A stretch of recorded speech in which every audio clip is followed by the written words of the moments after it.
দেশের কোথাও যে কোনো জায়গায় কোনো মবিং হলে অন্তর্বর্তী সরকার সেটার পক্ষে তো নাই, বরং আমরা সেটা ঠেকানোর কাজে ব্যস্ত আছি। আমাদের এই পতিত ফ্যাসিস্ট যারা, তাদেরকেও একটু কি বলে সংযমী আচরণ করতে হবে। আমি কোনো ইন্ডিভিজুয়ালের ব্যাপারে আলোচনা না গিয়ে আমি এটুকু বলতে পারি যেটা আমাদের অন্তর্বর্তী সরকার বিবৃতি হিসেবে দেওয়া হয়েছে, আমরা কোনো ধরনের মব জাস্টিসে বিশ্বাস করি না এবং পুলিশ এবং আইনশৃঙ্খলা রক্ষাকারী বাহিনী এই বিষয়ে সচেতন আছে। আমরাও জনগণের কাছে আহ্বান জানাতে চাই যে এখন আমাদের রাষ্ট্র বিনির্মাণের সময়, এবং সবাইকে যেরকম আমাদের দেশে যখন প্রায় 5ই আগস্টের পরে 15 দিন পুলিশ ছিল না, আমরা সবাই সবার পাশে এসে দাঁড়িয়ে কিন্তু নিজেদেরকে নিজেরা রক্ষা করেছি। আমরা এখনও সেই সময়টা পার হইনি, অর্থাৎ আমাদেরকে এখনও সজাগ থাকতে হবে, সচেতন থাকতে হবে। আমরা যেন কেউ নিজেদেরকে মবিংয়ের কাজে যুক্ত না করি, এটা হচ্ছে আমাদের পরিষ্কার বার্তা। সরকারের থেকে আমি যেটা জানি সেটা হচ্ছে কোনো ধরনের মব জাস্টিসের পক্ষে আমরা না।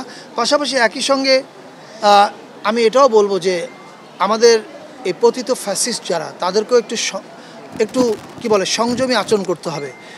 আপনারা 6 মাস হয়েছে মাত্র, এতগুলো মানুষ মেরেছেন, এত মানুষকে আহত করেছেন, তাদের ক্ষত এখনও শুকায়নি। আপনারা এখনও বিচার প্রক্রিয়ার ভিতর দিয়ে যাননি।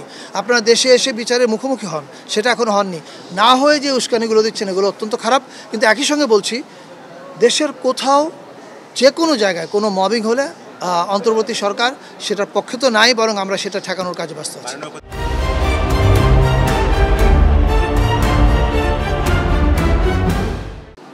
আমার কাছে একই তথ্য। সবাই 21শে পদকের প্রশংসা করছে, আমরা এটার জন্য কৃতজ্ঞ এবং আমরা খুবই আনন্দিত। দেখেন, আমাদের উদ্দেশ্যটা খুব সিম্পল ছিল, যারা পাওয়ার যোগ্য সেই মানুষদেরকে সম্মান জানানোর মধ্যে দিয়ে বলা যে আমরা আপনাদের কাছে কৃতজ্ঞ, এবং এটা আমাদের দায়িত্ব, এটা রাষ্ট্রের দায়িত্ব।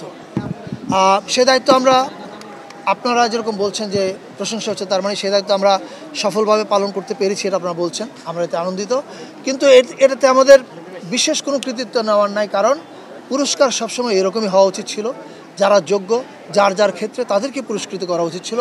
কিন্তু আপনি প্রশংসা করছেন কেন? এই কারণে করছেন কারণ আমাদের এখানে এই অবস্থা ছিল না। আমাদের এখানে অযোগ্য, দলবাজ, তাদেরকেই সারা জীবন আমরা পুরস্কৃত করেছি। আমরা মনে করি যে আমরা এবারের 21শে পদকের মধ্য দিয়ে এই ট্রেনটা ভাঙলাম।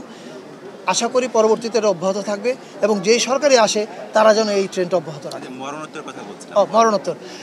এখন মরণোত্তরের ক্ষেত্রে এটা হচ্ছে আমাদের পুরনো পাপের প্রায়শ্চিত্ত আমরা করছি।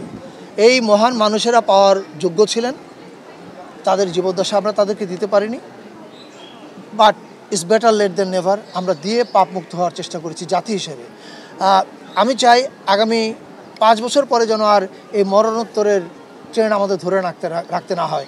আগামী 5 বছরের মধ্যে জীবিত যারা গুণী মানুষ আছেন তাদেরকে যেন আমরা যা পুরস্কার প্রাপ্য সেটা ঘোষিত করতে পারি।